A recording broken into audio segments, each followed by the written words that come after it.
সবাই ভালো আছেন? আচ্ছা, তাহলে আজ আমাদের আলোচ্য বিষয় কি? ওএসএইচ প্র্যাকটিস করা।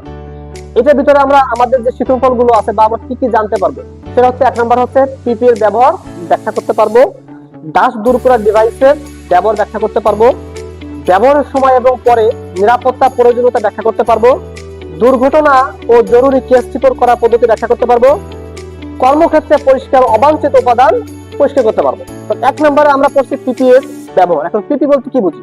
পার্সোনাল প্রোটেক্টিভ ইকুইপমেন্ট, অর্থাৎ ব্যক্তিগত সুরক্ষার সরঞ্জাম। এক নম্বরে আছে আমাদের সেফটি হেলমেট। এটি হচ্ছে কি? এটি এক ধরনের শক্ত হেলমেট বা টুপি যা কর্মক্ষেত্রে পরিধান করা হয়। এটি কোনো পড়ন্ত বস্তু থেকে মাথাকে আঘাত থেকে রক্ষা করে। দুই নম্বর আছে কি? Safety goggles. গগলস এক ধরনের প্রতিরক্ষামূলক চশমা যা চোখকে সুরক্ষা প্রদান করে। তিন নম্বরে আমরা কি জানতে পারি? কানের প্লাগ, অর্থাৎ এটি হচ্ছে কি? কানকে সুরক্ষা প্রদান করে একটি ডিভাইস, যেমন উচ্চ শব্দ, পানির অকুপেশন, ধুলা অথবা অতিরিক্ত বাতাস থেকে আমাদের কানকে প্রোটেকশন দেয়। এরপর আছে ডাস্ট মাস্ক। কর্মক্ষেত্রে ডাস্ট বা ধুলা থেকে রক্ষা পেতে ডাস্ট মাস্ক ব্যবহার করার প্রয়োজনীয়তা অত্যাবশ্যক। এরপরে আছে আপনার অ্যাপ্রন। কর্মক্ষেত্রে আঘাত থেকে শরীরকে রক্ষা করার জন্য অ্যাপ্রন ডিজাইন করা হয়েছে। সেফটি ভেস্ট, এটি একটি রিফ্লেকটিভ সেফটি ইকুইপমেন্ট যা একজন কর্মীকে দৃশ্যমান রাখতে ব্যবহার করা হয়।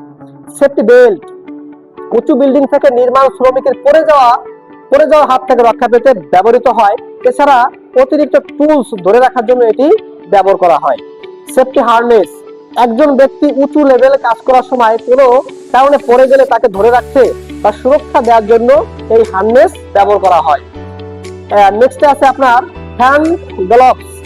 কাজের সময় হাতকে রক্ষা করতে এটি ব্যবহার করা হয়। সেফটি শু, কাজের সময় পায়ের পাতায় কোনো ধরনের ক্ষতি ইনজুরি হতে রক্ষা করতে এই সেফটি শুটা ব্যবহার করা হয়।